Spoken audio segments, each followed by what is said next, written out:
folks, today we're going to talk about NotebookLM. The three of us are putting our brains together, kind of trying to figure this out. This is sort of another AI tool, but the promise here is pretty interesting because we are a Google school and we've rolled out Gemini, and this is sort of an experimental tool that is ready to be available. And so the AI Alliance has been actively talking about introducing this tool and making it available to NICC staff.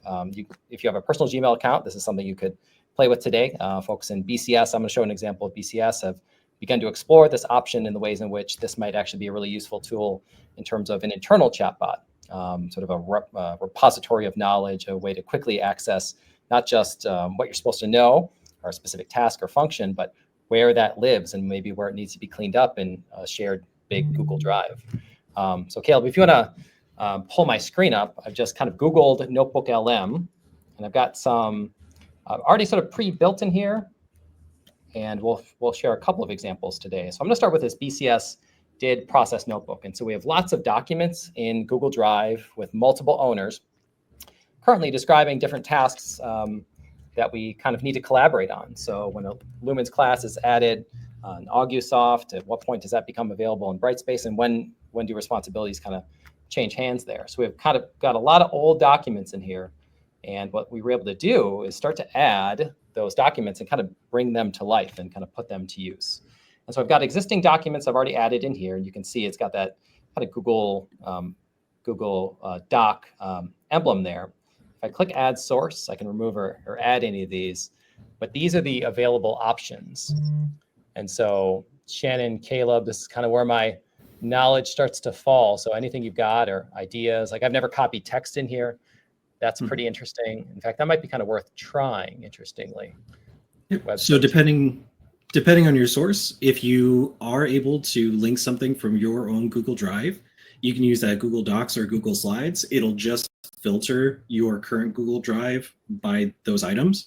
And then you can add those in as long as you have editing access to those files. You should be able to select them, click insert, and it'll automatically pull them in for you. Another option that you saw there was using links, where you can actually just copy and paste a link from, like, let's say a website. It'll scroll that website, take all that data from there, and it'll use that to populate your chatbot here. So yeah, if you want to use the NICC website. I'm going to do that. Yeah, I'm going to actually pull in. I know exactly what would be useful here. I'm going to pull in this Brightspace access text to provide some generic instructions for accessing, but who knows who might use this tool? New employees, right, who have questions about how these things work. That URL and just that information on this page is kind of very, very helpful to a lot of people. So I've got that URL up, come back, paste it in. And if I had a more generic link, if I just did the solutions website, Caleb, would it kind of scrape, or is it just looking at that page? Do you know? It should just be like a web page URL. It's not a website scroller. Okay. So you might have to get a little bit more specific on certain things, and it will kind of eat towards your total sources that you can have. So that's something there too, but it'll do, I believe it used to do up to 200,000 characters. So it might do even more now. And I read, there's an article online, it's called The Long Context, and it's by one of the creators of NotebookLM, and the ways in which this memory, currently at the snapshot in early 2025, sort of exceeds a lot of what we're even used to with language models is really, really interesting. And each of these tools does something special in a lot of cases, and I think this one is potentially pretty darn special from what I've read. And the podcast has kind of caught the public's attention too. Yeah, so cool.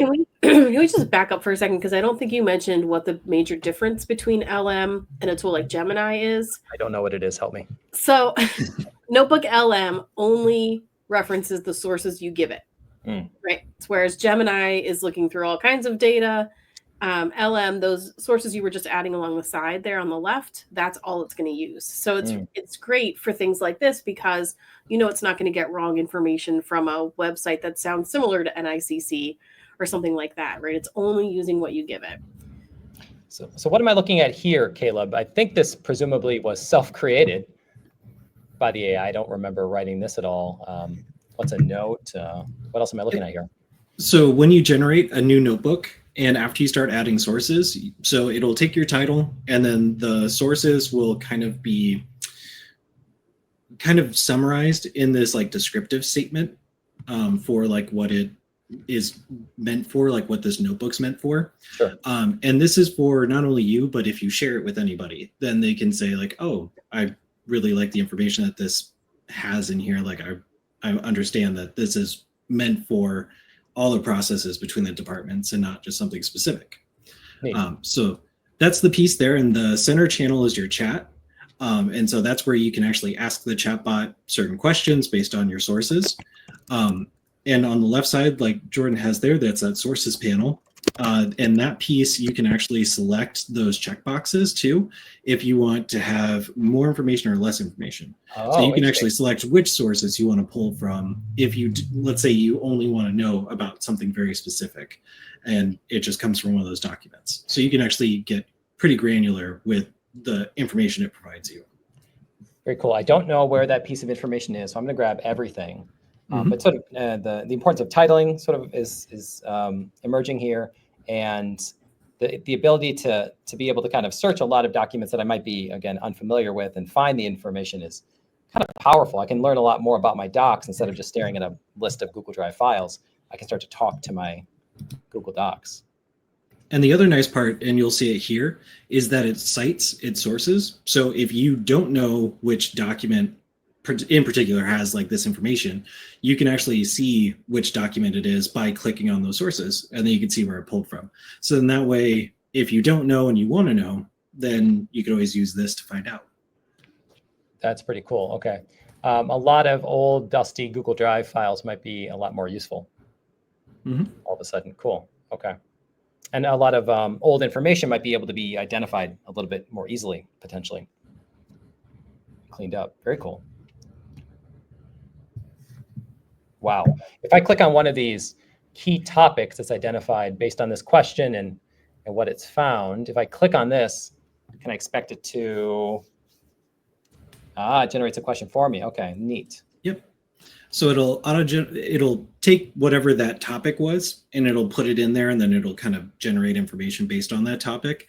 If you wanted to give you like pre-generated questions, just below where you would start typing, there's actually like that text there, and there's a little scroll bar. So you can actually scroll through some different questions that it'll pop up for you as well. So you can have a few different options there. Very cool. Okay, cool. What about on the right side over here? What are we looking at over here? The notes. So that's one of the newest additions.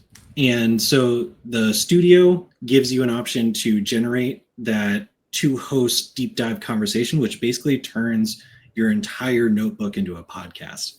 And so you can kind of generate the type of podcast you want to have. You can customize it. So like it says here, what should the host focus on? And it's actually a really nice piece. If you don't want to just learn about anything and everything, you can say, I just want to know, how do students log in through BCS? And then you would just put that information in there and the things that you want it to tell you, generate it, and then it'll just focus on that information. So yeah, that's a really cool feature, and it's the voices sound very natural. It's a really nice way to present some content. And if someone shared a notebook with you, that might be the easiest way to just kind of quickly discern like what's in there. Yeah. Very cool. And that might be a sort of a nice way to kind of maybe edit or maybe adjust the description and make it a little bit simpler, easier to navigate. Pretty cool. And then the notes section, this piece, before it used to live just kind of on the notebook. So before you even started chatting, they were like listed as individual notes at the top of the screen. And these are just things that you can leave for other people or for yourself.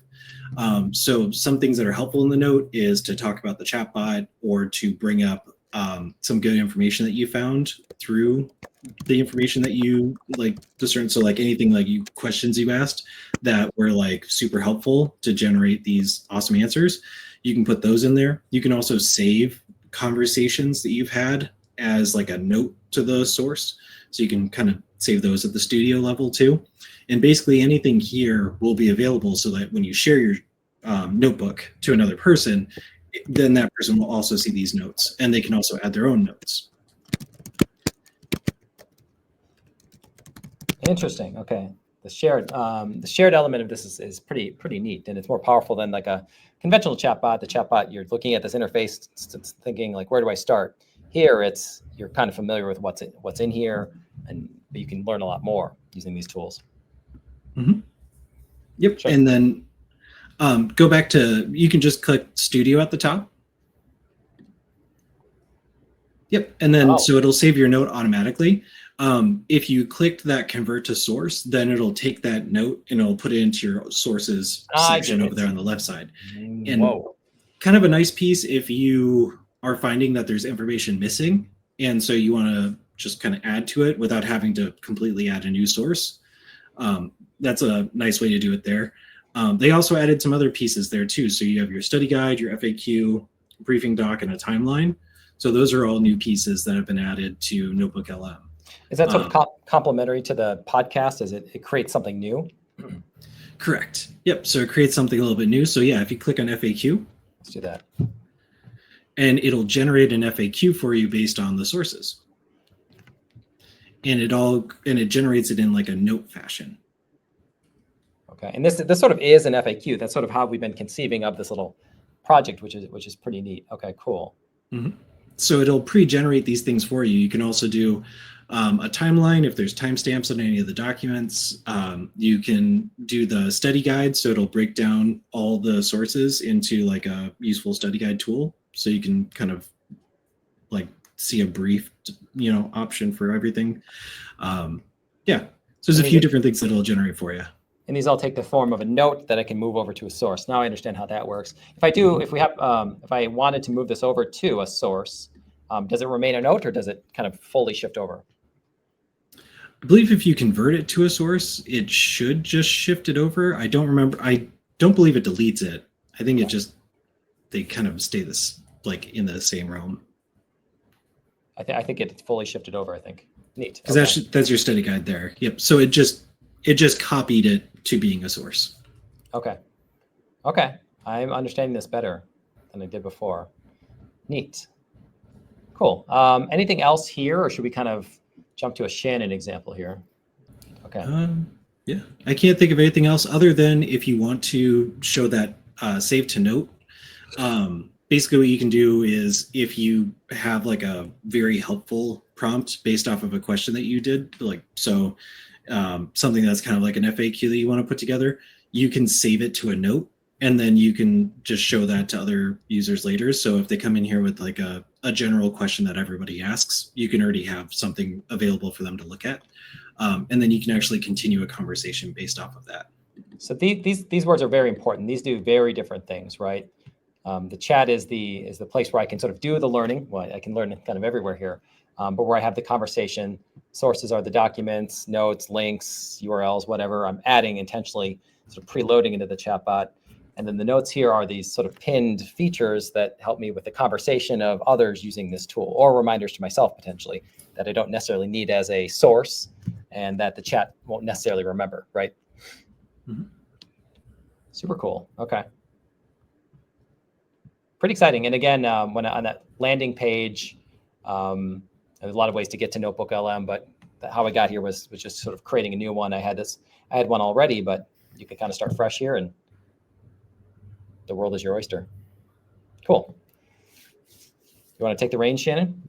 Sure. All right.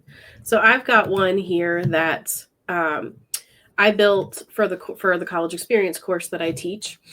And what I wanted to do was create content, including quiz questions and maybe some lecture notes or study guide materials based on the resources in my unit. So I uploaded everything that I use in this unit on time management as a source. So what you see here are links to specific OpenStax chapter sections, which are the readings for this unit, and then some YouTube videos. And that's mostly what I have here. Some pasted text as well, which I don't remember exactly what that was. But those are the sources that I use. And then I can do things like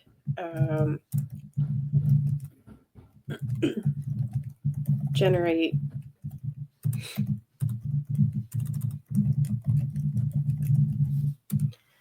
quiz questions based on the content, and I could choose specific sources here, or I can just have it use all of them. And then I can copy these and put them into Brightspace and actually use a tool like Lumi to then generate the quiz questions basically it will generate the same questions that I put here and add them directly to my question library.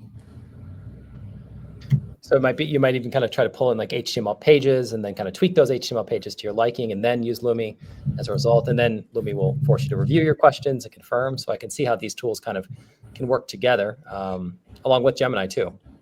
Right. And so I can also do things like lecture notes, and then I can copy these and put them into an HTML page in Brightspace.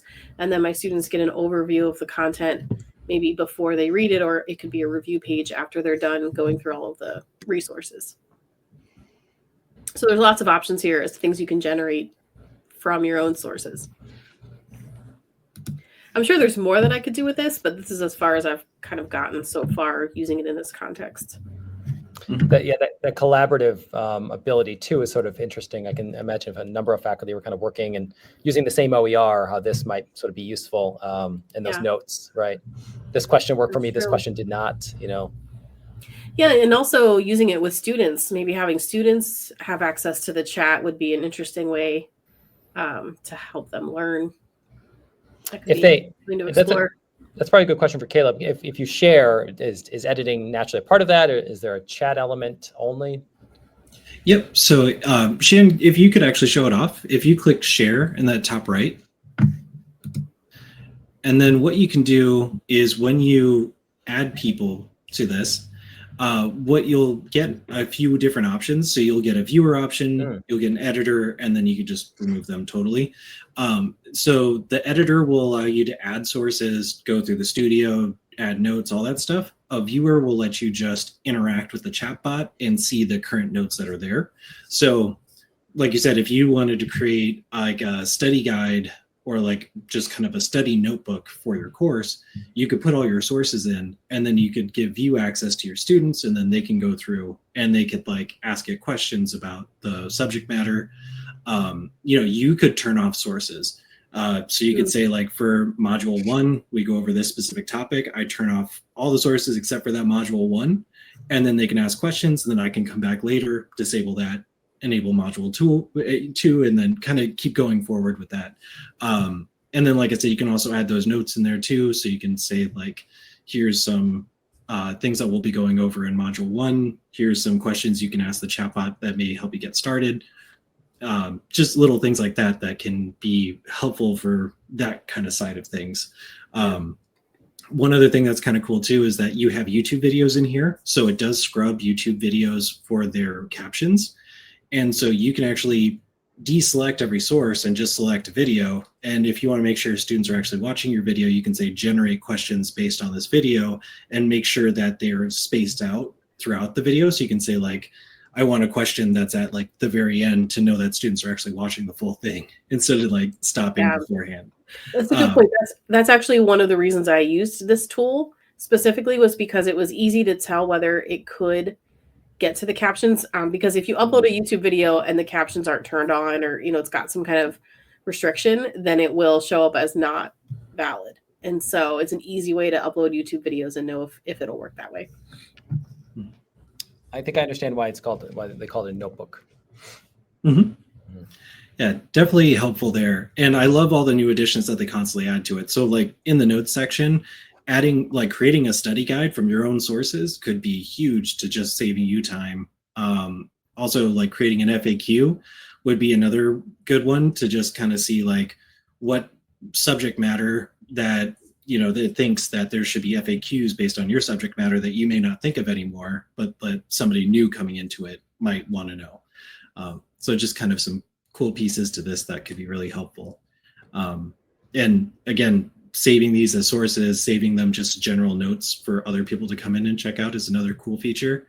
So it's definitely nice to have like all these extra pieces to it where it's not just a chatbot, it does so many other things. My mind is reeling. Regarding the podcast right now, is it sort of one deep dive podcast per notebook? Is it kind of how it functions? I think so.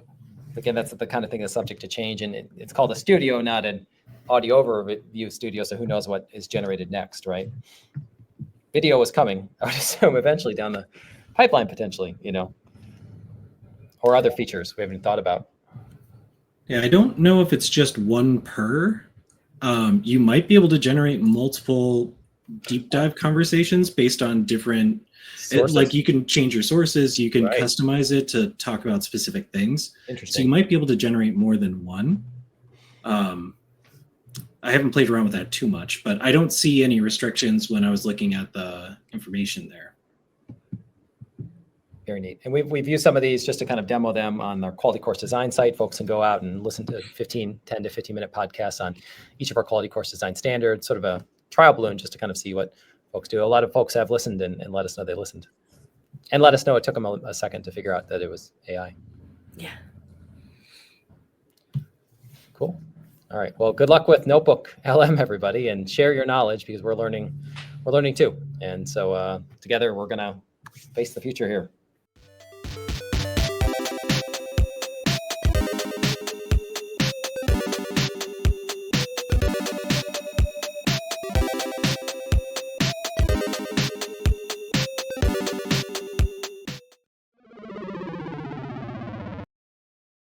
Game over.